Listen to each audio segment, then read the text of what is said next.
All right, so you guys sent in some really fascinating stuff this time. We're diving into this book called Poetry Master, all about stage presence. And it all starts with illegal kisses in Italy.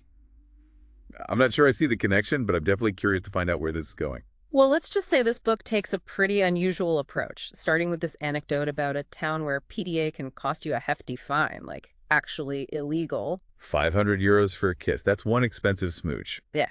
But I have a feeling there's a deeper meaning here, right? Oh, yeah, it's not really about the kiss itself. It's more about how even seemingly small actions can be acts of rebellion, challenges to the status quo. A kiss, something so natural and human, being outlawed. It's like they're trying to control something that's, well, uncontrollable. So we're talking societal norms, pushing boundaries, maybe even a little bit of anarchy. I'm starting to see where this is going. Exactly. And that's where this whole countdown principle comes in.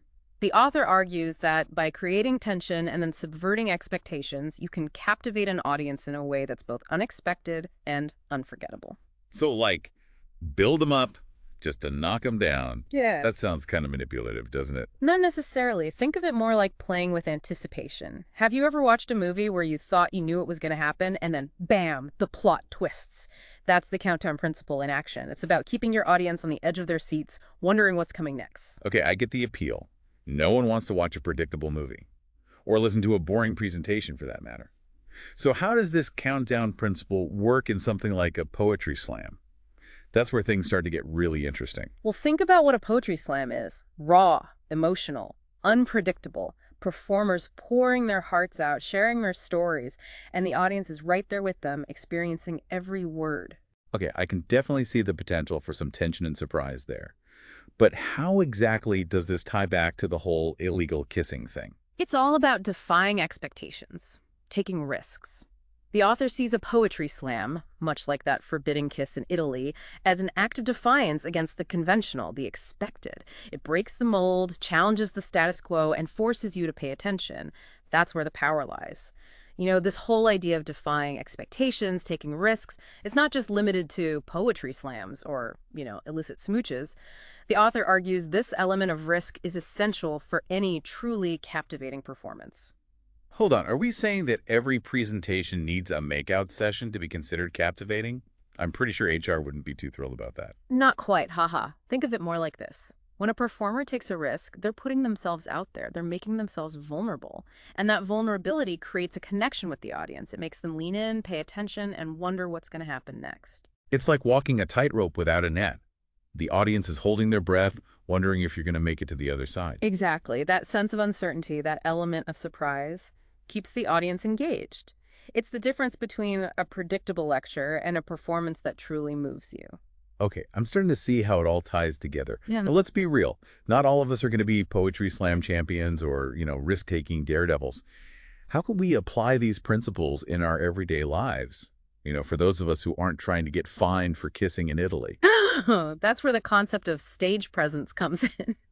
And don't worry, it's not about bursting into song and dance in the middle of a board meeting. Well, that's a relief.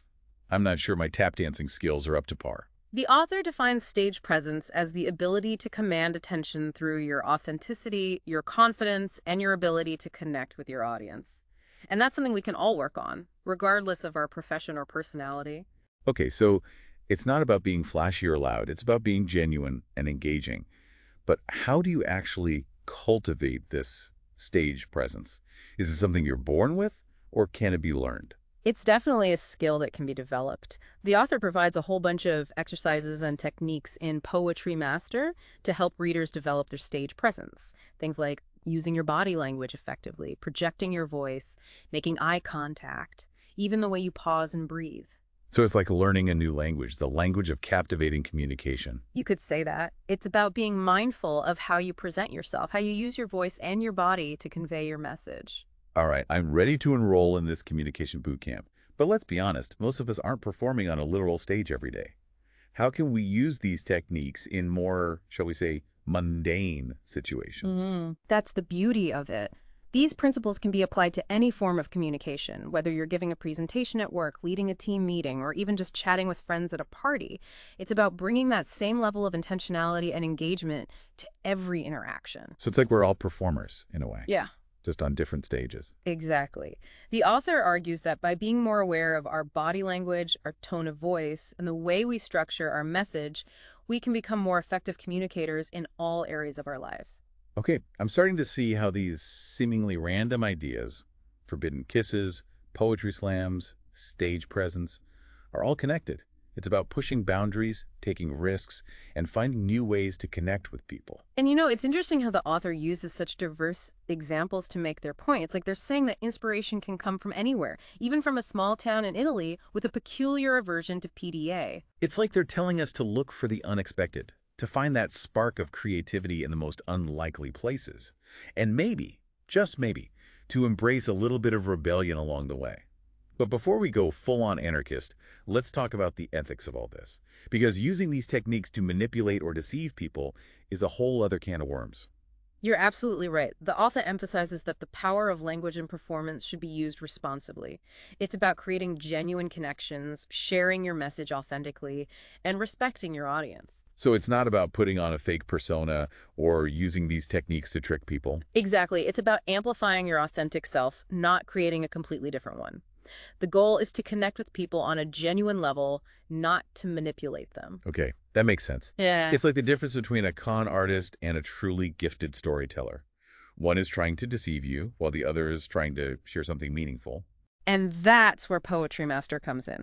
It's not just about teaching you how to perform, it's about helping you find your voice, connect with your audience, and share your message in a way that's both impactful and ethical. All right, I'm sold. This book sounds like a wild ride, full of unexpected twists and turns. And speaking of twists and turns, let's circle back to the book itself.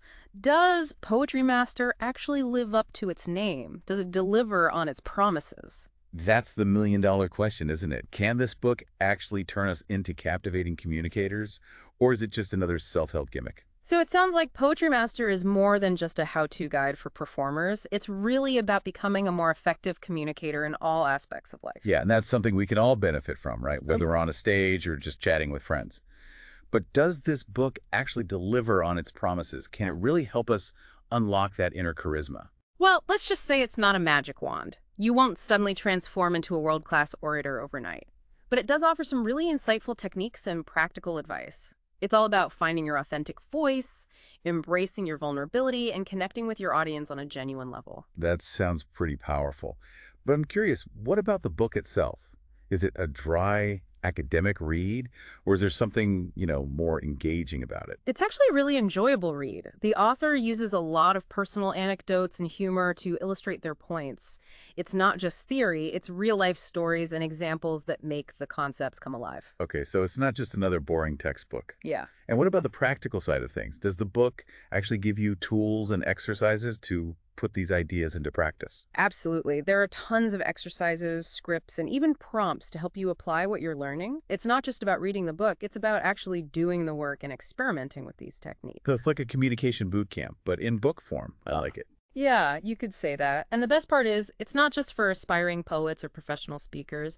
These principles can be applied to any form of communication, whether you're giving a presentation, leading a meeting, or even just having a conversation. It sounds like Poetry Master is really a guide to becoming a more authentic and engaging communicator, no matter what stage of life you're in. And who knows, maybe you'll even be inspired to try out a poetry slam yourself. You never know. You might just discover a hidden talent. Just maybe steer clear of that town in Italy with the expensive kisses. Huh. Good advice. Well, folks, that wraps up our deep dive into Poetry Master Poesy Craft in 7 Token. It's been an insightful journey exploring the power of language, the art of performance, and the importance of authentic communication. So go forth, be creative, and don't be afraid to let your voice be heard. Stay creative, Stefan. We'll catch you next time for another deep dive.